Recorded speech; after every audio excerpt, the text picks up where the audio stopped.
Welcome to Scorched Earth and a general reading for the sign of Taurus, Sun, Moon or Ascendant for the month of, can you believe it, October.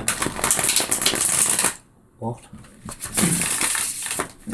Anyway, using the Tarot of the Abyss for you today. I hope you're well. I am considerably better than the last time I spoke to you, so thank you for all your messages and stuff. I was quite overwhelmed by by the number of people who got in touch to inquire after my health. Thank you. I am much improved. So what do I have to tell you? There will be an extended at the end of this reading if it resonates with you and you would like to go a bit deeper. The link for that will be down in the description. That will be the first link. Excuse me.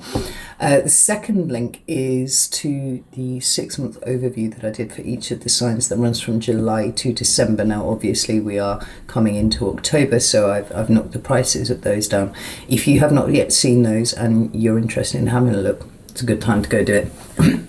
Excuse me. And obviously, if you support me on Patreon, then you get access to all extended content for no extra cost. So that's a thing there. What else do I have to tell you? Mercury retrograde. Yeah, it's coming up again, but it happens 3 times a year, right? It's nothing to freak out about. Just the usual rules apply. You know, you can expect there to be technological mishaps, you know, travel disruptions, that sort of thing.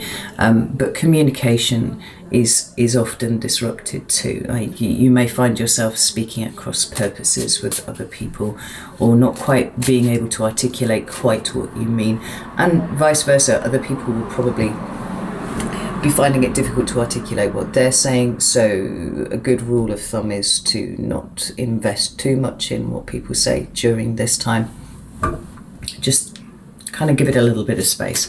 So don't assume that what somebody says is entirely what they mean, because it may not be the truth, or may not be the case at this point of the year. Contracts, if you have any contracts to sign, it's a good idea to try and put them off a little. But if you have to, and there are circumstances under which obviously we will have to deal with this sort of thing, make sure that you pay close attention to the small print. Really have a look, get other people to have a look over it too. Make sure you know what you're getting yourself into, because the energy of Mercury retrograde is highly reflective. It's about tying up loose ends and things like that. And so generally it's not a great time to start something, but it is a good time to finish something. So if you go with the energy as it presents to you like that, then there's nothing to worry about.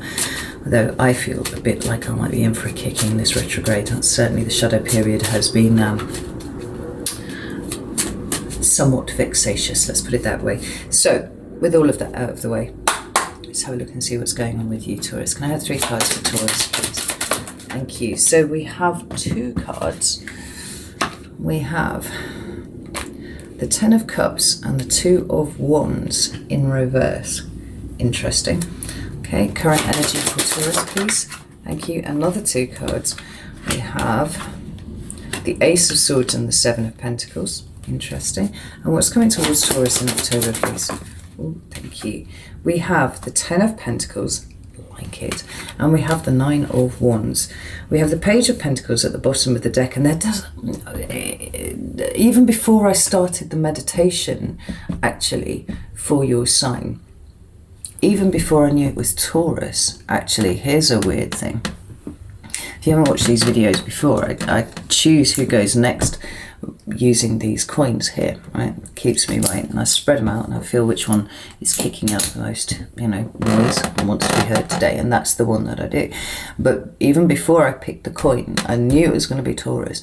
And adventures, new starts, adventures, adventuring was what was coming through, and I was just like, all right, okay, fine. And then I forgot about it because brain injury, and that's what happens, right? But this Page of Pentacles is followed by the Ace of Pentacles too. There. Right? There are new abundances headed your way, Taurus. I think that's probably the best way to put it. I don't want to terrify you all too much with the thought of, you know, too dramatic an adventure, but there's definitely something brewing here, something in the offing. Oh, that's interesting. We're going to go with the Shadow and Light Tarot to clarify.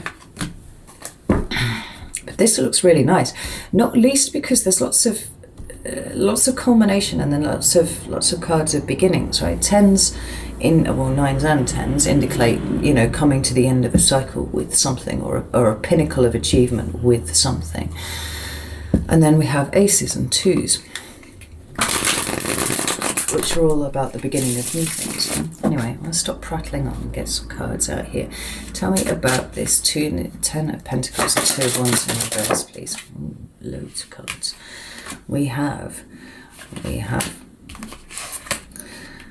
the 8 of Wands. We have the Knight of Swords. Fuck, there's 4 cards here. The Strength card and the 7 of Wands. Okay. I think I know where that is going with that one. Tell me about the Ace of Swords and the 7 of Pentacles, please. We have the Magician. Like it. Thank you. Particularly like it given your last read. And we also have the 5 of Swords. Let's get one more. So obviously I get 2. Oh, we've got the Knight of Cups, and we've got one of these extra archetypes, which in this case is Reader, which is intriguing. Right, tell me about the 10 of Pentacles and the 9 of Wands, please. For fuck's sake. We have the 10 of Swords. Interesting. Right. And we have the Hanged Man in reverse.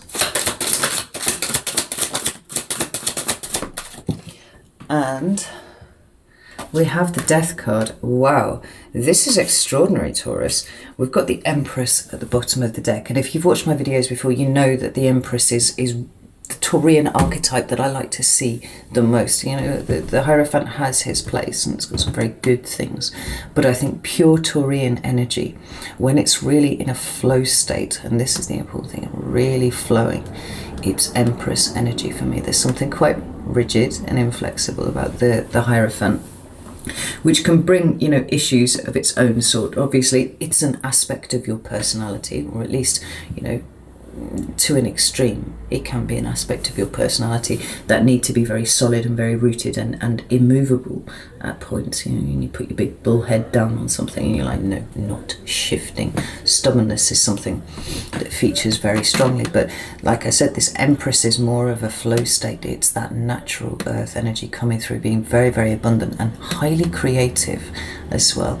I don't think Taurus gets enough credit for the creativity that they bring. You know, it might be that you like to make things and stuff like that, and indeed most Tauruses that I've ever met do like to make things, but it's something a little bit more than that. It's the creativity that you bring to the way that you take care of your immediate surroundings, right? It's nurturing, very creative. So we start off with the 10 of Cups and the 2 of Wands in reverse. Now, if we just skip to the 2 of Wands, that is a crossroads energy there, right? That's coming to, I said, a crossroads. I mean, I'm like, right, I need to go this way or I need to go this way. But it's come up in the reverse with you. And rather than that being, you know, a lack of a decision to be made, it feels to me like decisions have been made by you already. It's like you don't need to consider too much the energy of the crossroads, because actually, possibly to a degree, you've already sailed straight past it. You know, you've made important decisions at this point, and now the path that you are on is not exactly set per se, but it's certainly shifted, it's certainly adjusted.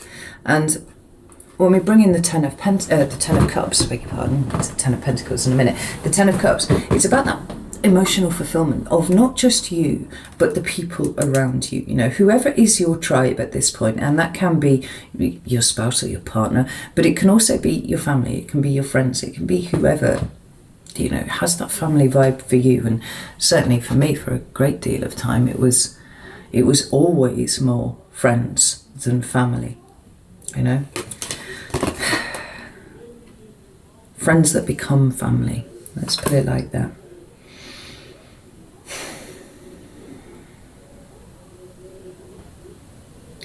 But sort of pulling in the last reading that I did for you here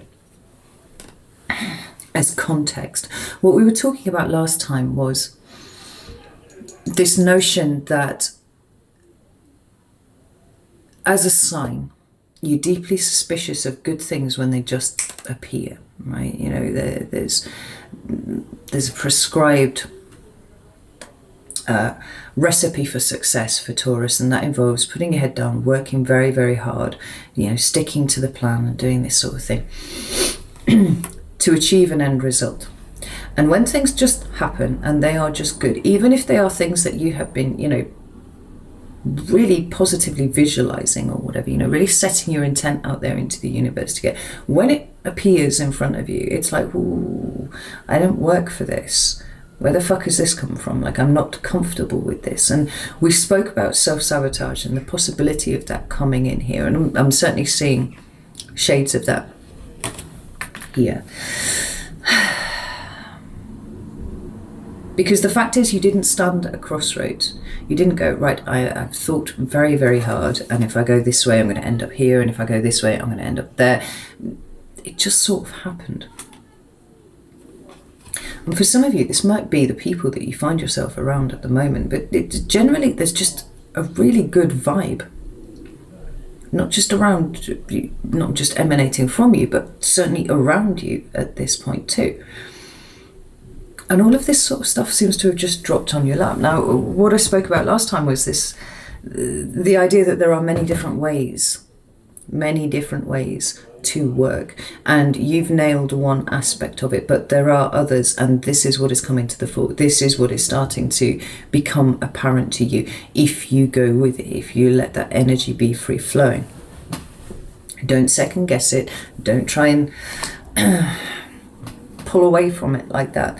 Because we've got this Eight of Wands and we've got the Knight of Swords here, and both of these cards talk about communication, right? They both have different meanings too, but communication. We've got Gemini here with this Knight of Swords, and so that is fast moving communication, actually, like the fastest type, so, you know, possibly through email or instant messenger or something like that, or even, let's go all old fashioned, you know, literally somebody picking up the phone and calling you, right? Instant communication. But the Eight of Wands also means that too. So this is communication and conversations that you have had with, you know, your tribe, your surrounding group of people, even if you don't necessarily, you know, call them that. The nomenclature at this point isn't really important. But we've got it here with the Strength card and with the Seven of Wands. Now, the Seven of Wands for me is quite a spiritual number, right? If the 4 is foundational and then the 5 is about, you know, blowing that shit up again because, you know, that's what sort of happens. You know, it's a very unstable energy. The 6 then becomes about moving to a safe distance to that. And the 7 becomes the point at which you really consolidate everything that you've learned from what has just happened when you are at a safe distance to do so. The Seven of Wands talks about feeling under attack, right? And we can definitely see it as you feeling under attack by the universe because it's sending you good things like, what is this? Is this a fucking trick? I'm not quite sure I'm ready for this. But coming out as it did with this Leo card of strength, and incidentally, that's a Leo card too.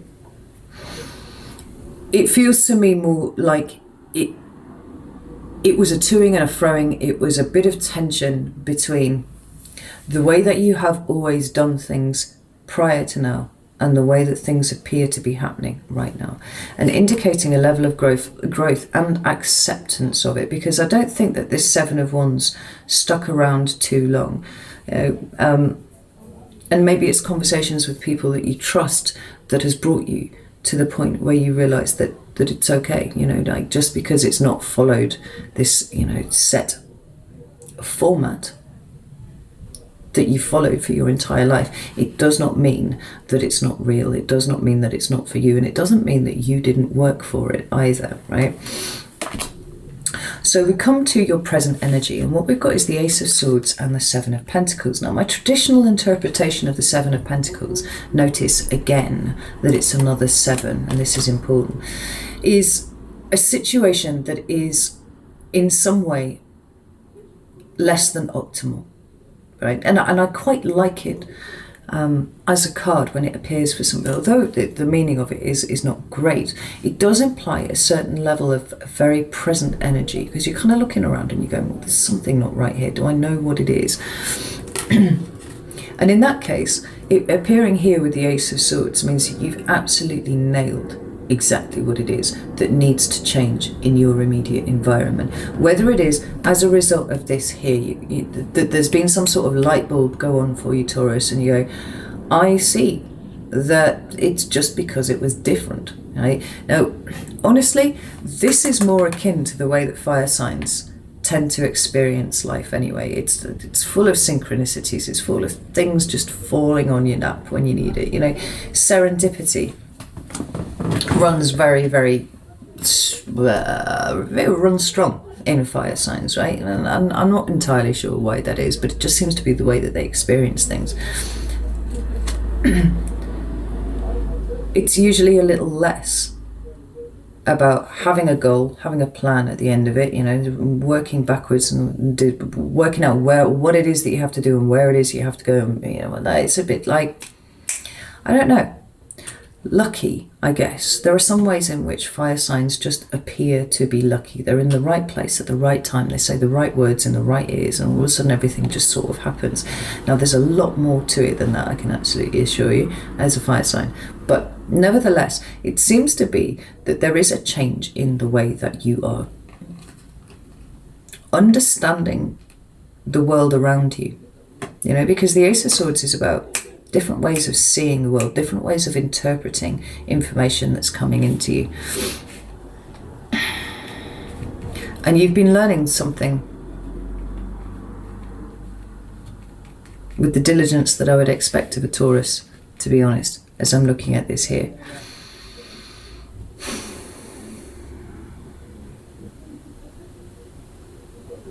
Because this Seven of Pentacles is ever so slightly different to a normal one. You know, we've got a level of industry going on here.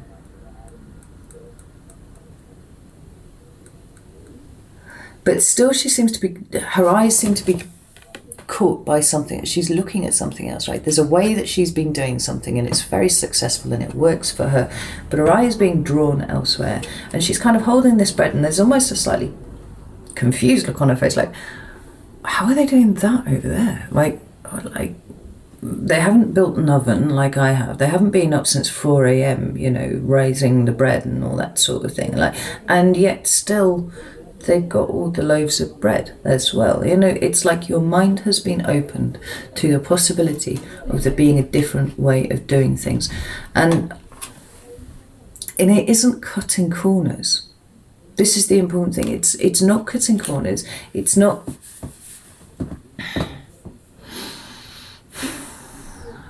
there's no laziness with it. It is just a different kind of work. It's a different kind of industry. And the very first card that comes out is the Magician here, to clarify this. Now, the Magician, did this come out for you last time? I can't remember. I honestly can't remember, right?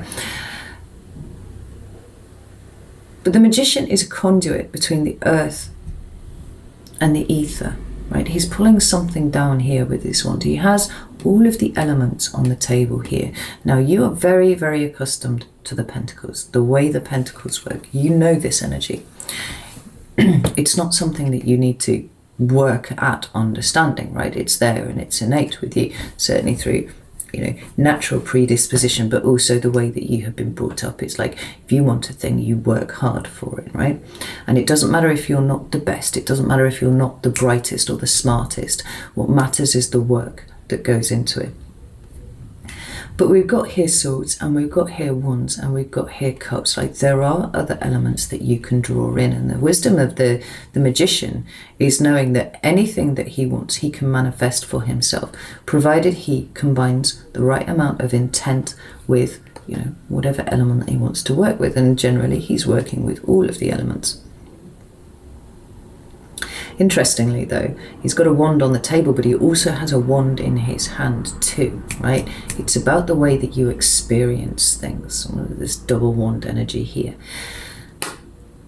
But this card says that you have all of the tools that you need, right? The only thing that I think that has been an issue for you has been the way that you thought forever, right? And we've covered this a lot, Taurus. There's Five of Swords there. It's about the ways in which you got stuck in a very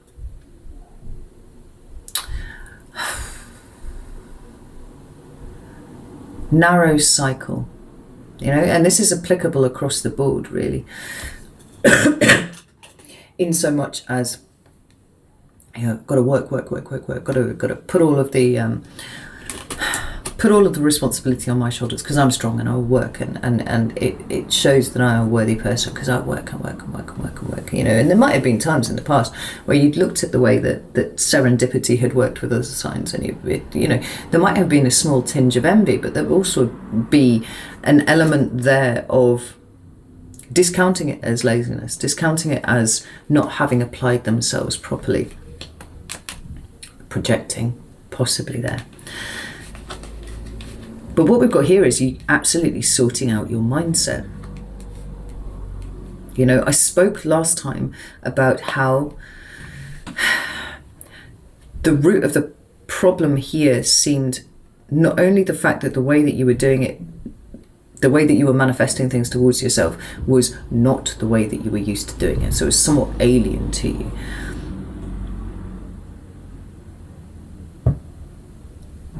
But also how it meant that you were actually powerful in ways that you had not considered before, in ways that possibly made you feel somewhat uncomfortable. Now, why that is will vary for each of you. But what I'm seeing here is the fact that you have opened up your mind and opened up to your heart, even more importantly, to the possibility that you are powerful, you are important, everyone is important, and that you deserve all the good things. And by whatever mechanism they come to you, they are meant for you. You can trust this. There might be lessons, there might be challenges along the way that are involved with this, but ultimately it's all about your growth and it's all about your learning. And it does seem that this is starting to filter in here. Now, this reader card is a little bit of an anomaly. It's quite interesting, but I wonder if some of you have started taking to, esoteric modalities to help you work through this particular aspect of it. You may have taken up, reading tarot. You may have taken up watching tarot a lot, actually, possibly. But I tell you what, there's nothing better than actually doing it to yourself. I'll tell you that for a fact.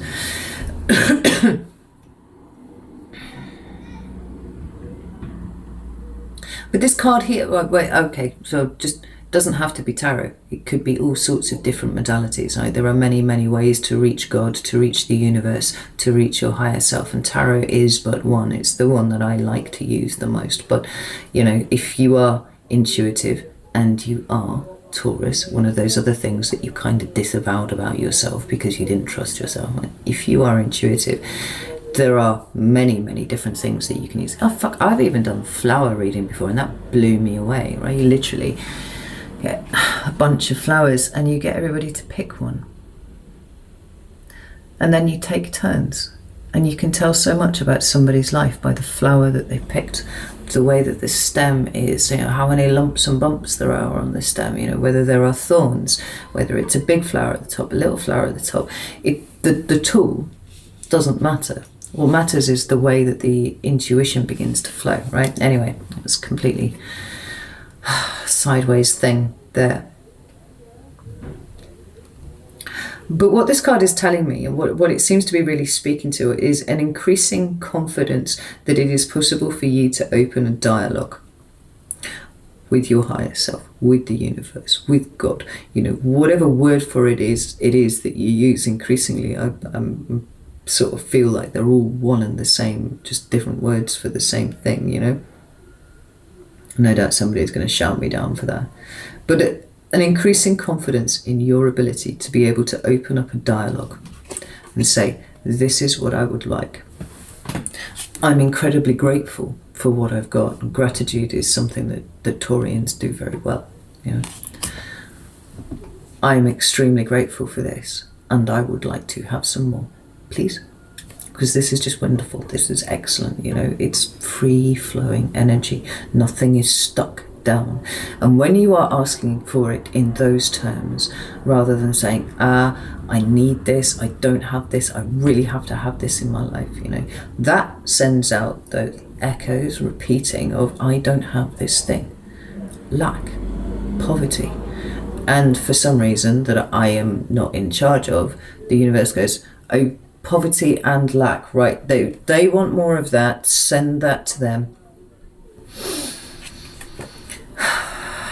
There's a conversation going on here between you and the universe, and this may feel somewhat like a small spiritual awakening to you. I think whenever we make progress with altering our mindset and altering our perceptions, it does have that effect. Like that's the end result of that. You do grow, you do change, and you do level up in an awful lot of ways. Now, when we come to October, we have the Ten of Pentacles and the Nine of Wands. Now, the Ten of Pentacles is a glorious card, and particularly for Taurus, right? Because it does speak about that which you are always striving for, the stability, the security, the achievement, material comfort to a degree, material security, all of these things. But it is the happy family card, right? It's a card of having put down roots, and those roots having grown into a tree which is now bearing fruit of some point, right? It is both legacy and heritage combined in one spot there, and Taurus as builders, as a sign that likes to establish things that then continue to be abundant. It's a really, really good card. It is here with the Nine of Wands. Now, the Nine of Wands, it can be a card of resilience. Right? It can be a card of pulling up some energy from somewhere you know not where and forging forwards. And this is something that you know really quite well how to do, Taurus, anyway, up until this point. There aren't many things that have put you on your arse in your life, because you always pick yourself up. Like all the fixed signs do this to some degree or another, right? Dust themselves off and they go, no, fuck this, do this again, gonna have at it again. Like, we're all stubborn as fuck. Fixed signs, right? But it is also a card of boundaries. And but the boundaries thing doesn't really seem to be fitting here terribly well. It doesn't fit at all, in fact. So we're going to stick with the first interpretation, right? That resilience, that ability to keep going. And it is clarified by the Ten of Swords, the Hanged Man in reverse, and Death. Now, from an energetic point of view, the Ten of Swords is, like Death, an ending of sorts. Right? All cards numbered 10 in the tarot are endings of sorts, but I think that, honestly, I think endings and beginnings are exactly the same thing. It just depends whereabouts in the process you're looking at it, They kind of phase in and out to each other. Now, the Ten of Swords is a challenging card, because we almost always have an image of somebody run through with swords, and the whole sword suit is challenging in some way or another, right? Like 9, 10, 3 of swords, really hard cards.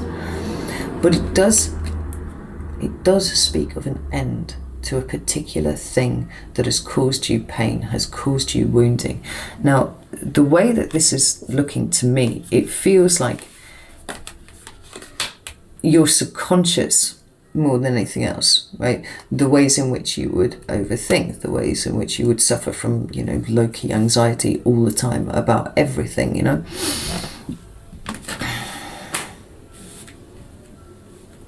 Because what we seem to have here, energetically speaking, is a move away from that, right? A full closure in that. And I think that the insights that you've been getting and the new ways that you're starting to interpret what you are seeing around you are a big part of that.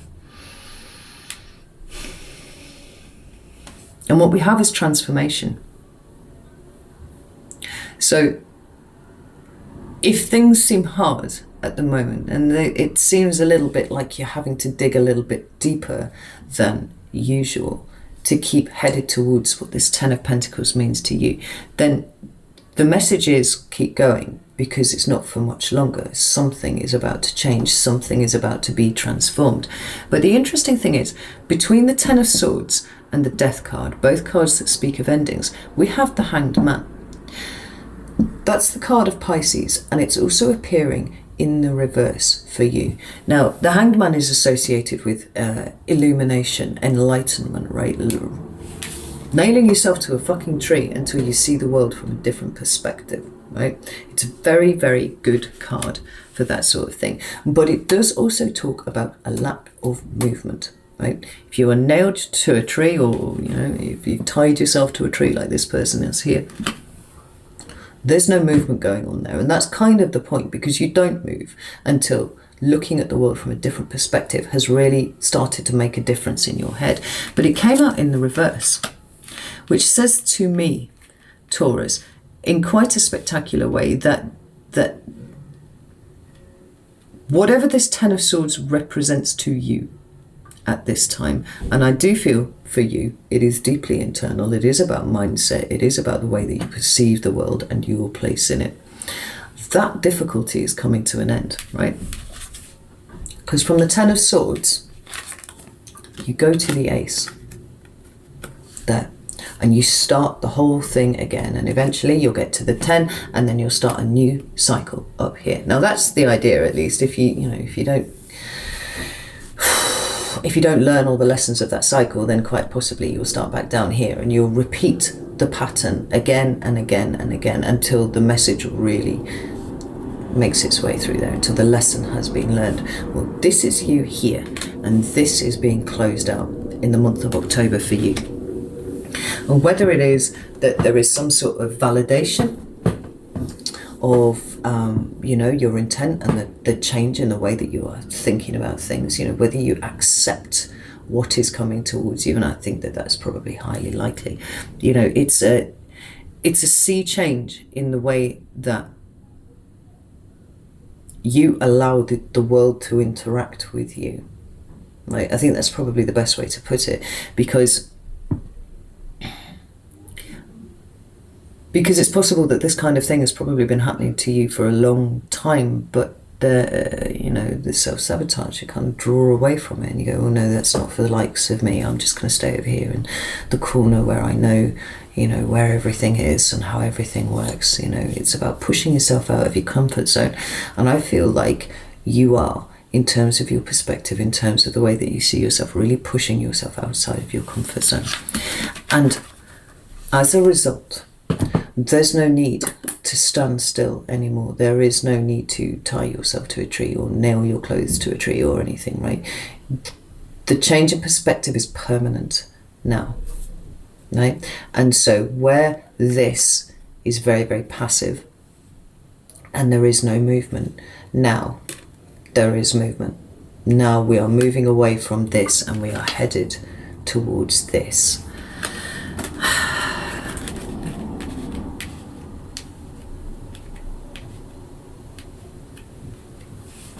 I'm going to pull one more card. There are a number of other different interpretations I see, but I'm not going to bring those up here because I feel like the one that I've spoken about is the most likely at this point. And that is yeah. See, we've got confirmation right there. We've got the Three of Wands and we've got the Eight of Pentacles.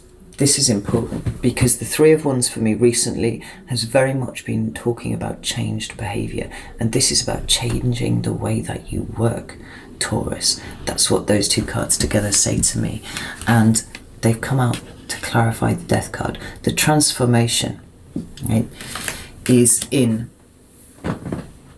the way that you choose to do things.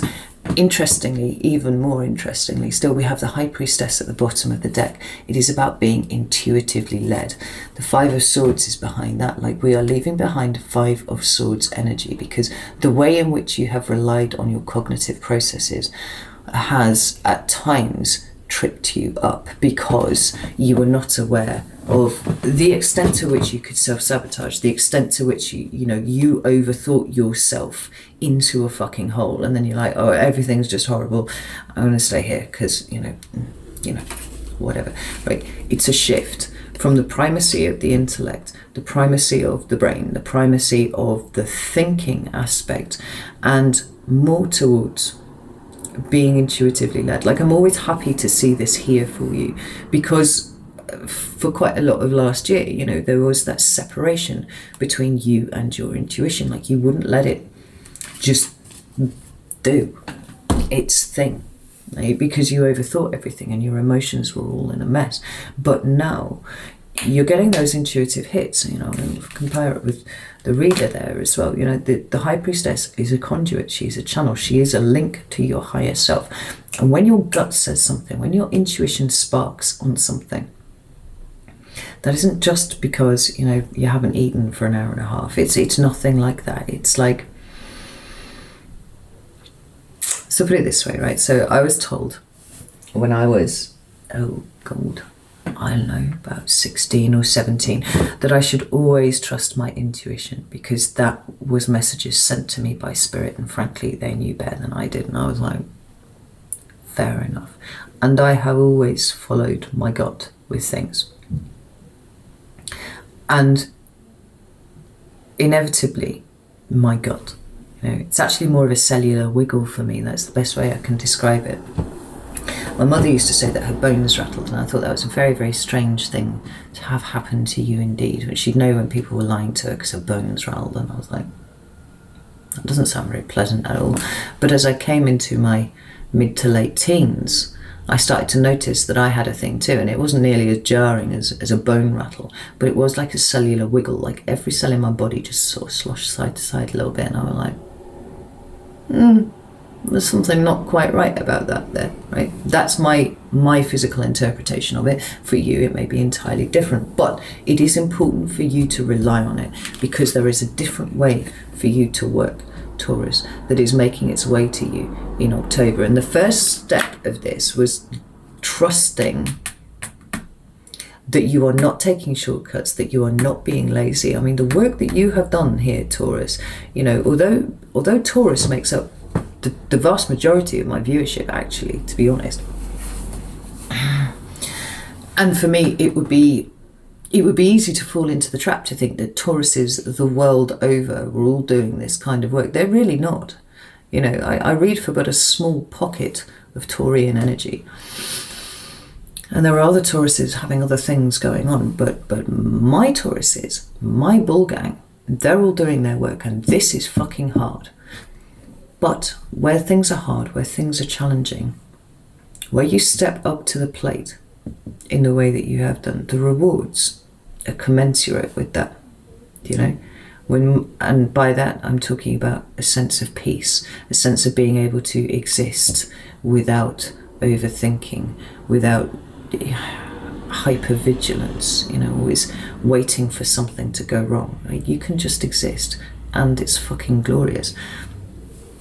This is what is happening here. You trust this, and this starts to happen. You're changing your frequency, you're changing the way that you show up in the world, and there's a huge transformation that's coming for you as a result. Harking back to what I was feeling before I even started the reading about the adventuring and stuff. New starts, new adventures, new opportunities, all just sort of starting to shimmer into existence around you. First you must trust that these things are for you. First you must trust that it is okay for these things to come to you via a different mechanism than just making a plan and then working for the next 5 years really diligently to bring it about, right? It's all work.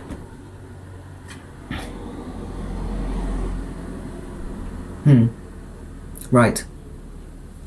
Kind of went all over the place, that reading, didn't it? So I'm going to leave it there. If you are interested in the extended, like I said, that is the first link in the description box. I'm going to go and have a look at October specifically, because it does seem like a very big month for you. Certainly in terms of mindset, but as a corollary of that, the things that are going to start heading towards you as a result. So know that I love you all very, very much. And I'm really proud of you. Like, I know I say it every single way. I'm so proud of you. This is a big deal. All of this is a big deal. And I hope that you're proud of yourselves too. Keep that energy flowing nicely in and out, you know. So, take care. Know that I love you all very much. And I will see you soon.